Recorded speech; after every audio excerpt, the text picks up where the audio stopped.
Hi, it's Tanya with Get Scrappy With It. I've got two unboxings to do today. I confess they actually arrived yesterday, which was Tuesday the 17th. Today's the 18th, but in wanting to wait to be able to film this for you guys, I kind of got myself carried away with some things for my upcoming Scrappy weekend down at Keller's Creations Scrap Cottage in Bono, South Carolina. So I'm getting to them now. Got a lot to do with packing and stuff. So I've got two boxes here that we're going to open.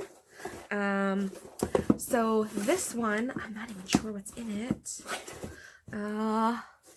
But we're going to go ahead and open this. And let's see what we have. Ooh, okay. So one of the things that I purchased for the Ultimate Organizer are Ultimate Organizers that I am making for as Christmas presents. So see, it's like a little wallet here, and you can flip this up, and the undersides of those pockets then become additional surfaces. Actually, let me show you one that's a little more completed. So this is one that I made for myself for Christmas planning. Now, I learned from this to use red liner tape because my pocket's not holding on well between the mirror card and the glitter card. So I'm going to fix that with red liner tape. But this was my concept card, right? But I used it to make one for myself. So here I've got to-dos, which I haven't updated since the other weekend, but then I've got another pad. I also learned I need to stamp these a little lower so that I can see the titles after I put these pieces on. This is for recipe planning. This is the ingredients that I'll need to shop for. That's the pocket coming off there. Again, I need red liner tape. Christmas cards, and I put in a couple of sheets of this so I can list all the people I'm going to send Christmas cards to. And I have no nails right now. I've destroyed all my nails. And then here, what I'm gifting people, and I shouldn't be showing that. But you guys started to fill that out. And this is the back. So, and then if we go back in here, the pockets are right there. And I've also got some sheets for tracking what I've purchased and what I paid, so I can kind of keep track of my Christmas budget. So that's the Ultimate Organizer in a snapshot. But anyway, I got this beautiful, this is an actual leather suede, in a dark green. And this one's for my mom, whose favorite color is green, like me. But, I think she'll love this for Christmas as a gift. So that's what that box was. Okay, so then let's see. Hi all. So I had a bit of a video fail. I tried to record my initial opening of this and apparently ran out of storage space. So we're going to go again. I put the relevant goodies back in and we'll start again. I got maybe halfway through. So, I got the tool roll. I got the purple Crafter's Companion Aqua tricolor marker. I got this is a faux leather. It's like a lot of it, and I figured I could use this for some of the Ultimate Organizers I just showed. I'm wondering if I want to do some of the like die cut into the material before I layer it over the cardstock form, right? The main form, which I guess you can see a little better this way, the main form. And, or if I want to try to emboss it, but I can basically experiment with this. It was a good markdown price. So yay! Then I got these 3 ink pads. So this is a Noir Blackwater Reactive dye pad. I was working with the Distress Oxides from Tim Holtz, and I'd gotten a few of them, and I decided to make these Halloween cards for kids, and I did a blended background for it. And I couldn't find the black soot that I needed for the background anywhere. So I improvised. I used a straight up black, quick dry, water-based ink. And then the other 2 are Distress Oxides. It killed my hands. Couldn't craft for 2 to 3 days afterwards. My hands were just a mess from all the pressure of the blending, trying to blend with, you know, something that's a really quick dry ink. So I couldn't find the Distress Oxide black soot ink anywhere. So I got the idea to grab this here, and at least then I could continue on until I could get my hands on the black soot. After that is when I decided to take advantage of the 3 for 2 and the additional discounts to grab all of the water reactive dye colors I could and to switch to these versus Tim Holtz Distress inks. Really, this color palette is more my taste than the Tim Holtz. Tim Holtz is good, but color palette wise, I prefer what Spectrum Noir Crafter's Companion is doing. So then I also picked up these 2 alcohol proof dye pads. So these are water based so that you can use them with Spectrum Noir alcohol markers. You want to stamp with an alcohol proof dye if you're going to color with alcohol markers, which means stamping with water base. Now, Spectrum Noir has made it a little simpler.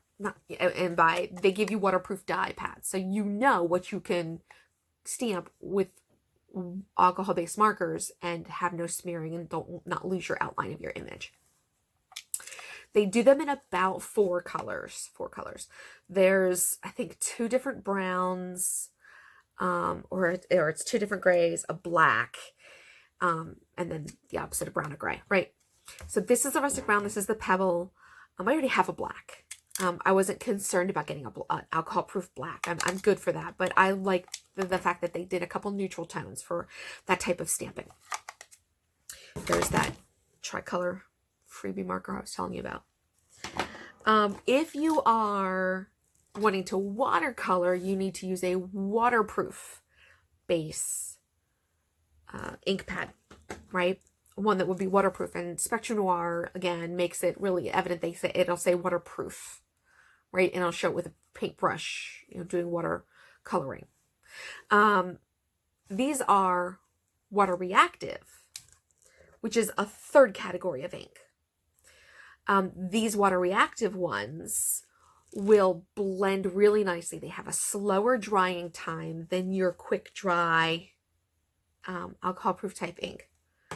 Water-based ink, or regular ink pads. If it's quick dry, if it's water-based, if it just says it's a dye, it's a water-based ink pad. This water reactive means it's a slower drying time because that water base is going to dry like that. It evaporates very quickly. The water reactive dries slower. It allows you to build layers of color. The colors blend versus getting muddy when you cross too much. Whereas most times if you try to blend with a water base or something other than what's considered water reactive or Distress Oxide, you're going to get mud. You're going to get some weird brown, gray nastiness. But with these, they blend together very nicely, and you can come in and water flick or spritz, or even just, you know, run it along the top and let it drip down, and it gives you really neat effects. So it's great for making backgrounds and other types of, you know, not crisp single color or section stencil type work. So I'm getting into that. I've given up on the gelatos, which was really where I first thought I would go. And then I thought I would do the Tonic Nouveau embellishment mousse to make my backgrounds, and they're just not bold enough. So I've come around to this water reactive stuff, the Distress Oxide water reactive stuff. So this was my first pad, and I have more coming. Okay.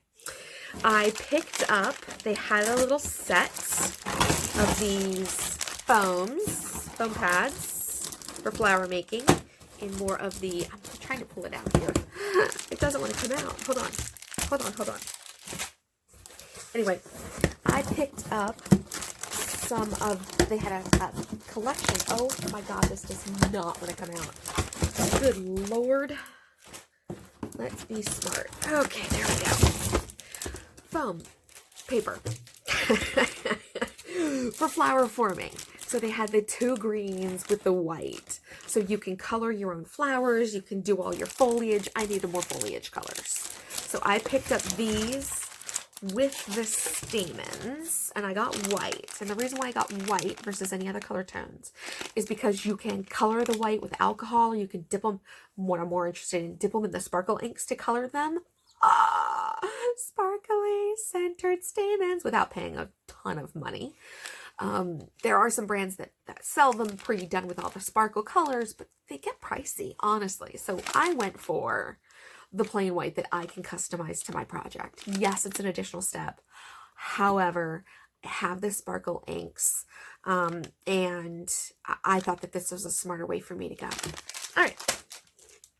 Then, oh, I did, however, it seems, as part of probably a pack.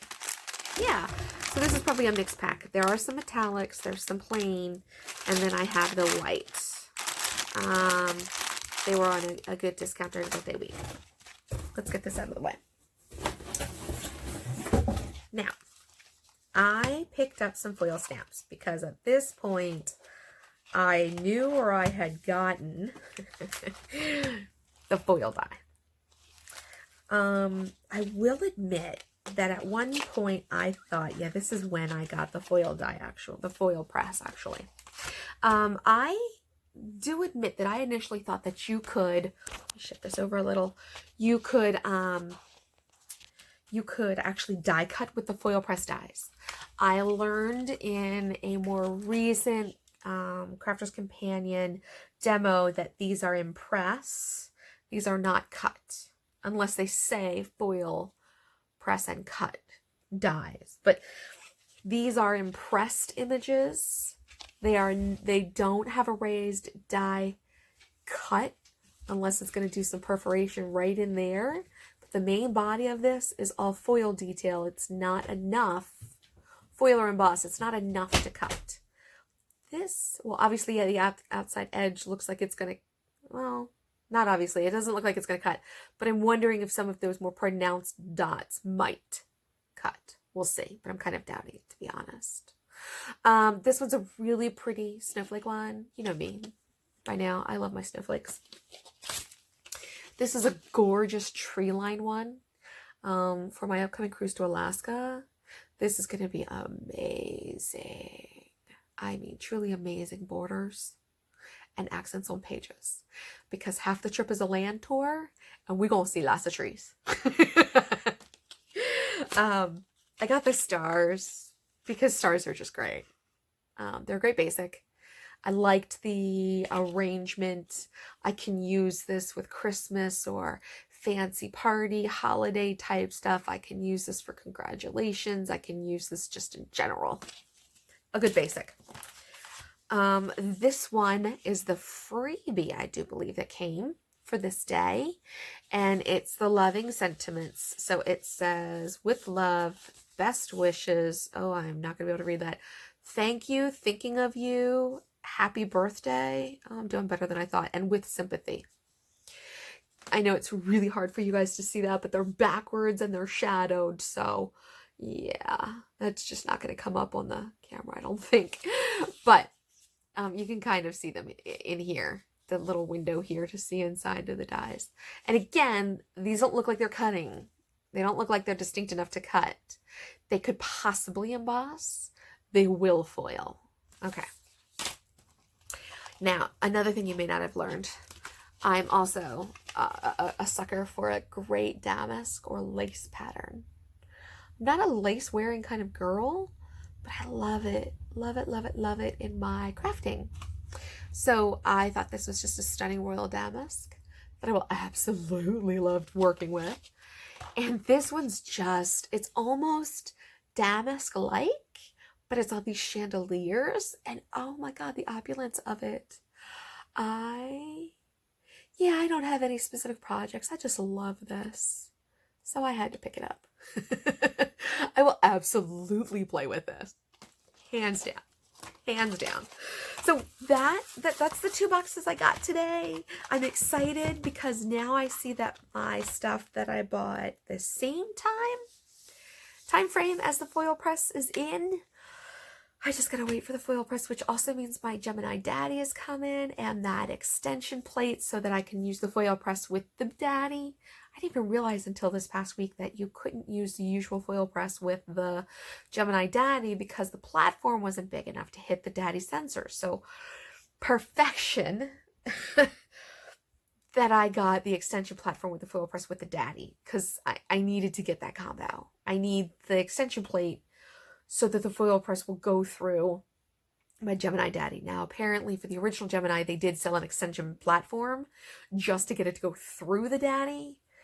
But now I have the actual larger foil plate, which may have been why I didn't go for the foil press in the first place, just the size limitation of the foil press.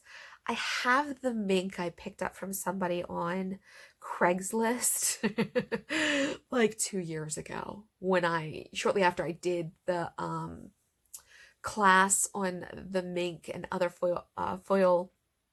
foiling devices at the Stamp and Scrapbook Expo that I went to. Really loved the class, loved the product, never went back to use it. Like, I picked up the mink and I've not touched it once. It's sitting up on top of my IKEA cubes right over there staring at me accusingly. This foil press will store better. I love the quality with Crafter's Companion, and I like that with this system I should be able to do foiling with my existing dies and not my embossing folders, my existing dies. I'm looking forward to pulling up the videos to see how that works. And I like not having to deal with the toner transfer foil that the mink requires, because that stuff's not cheap at all. It removes an expense component, the foil press does. So we're going to put them head to head at some point in these videos, and you're going to get to see what we really think of this. But that's where we're at right now. So thanks guys for watching, and I know this was a longer video, but I appreciate your time and your attention, and I'm gonna let you go, and just in the meantime, go get crafty and scrappy and have a lot of fun. I'll see you guys next time. Probably next time will be from the road. So thanks and enjoy. In the meantime, bye.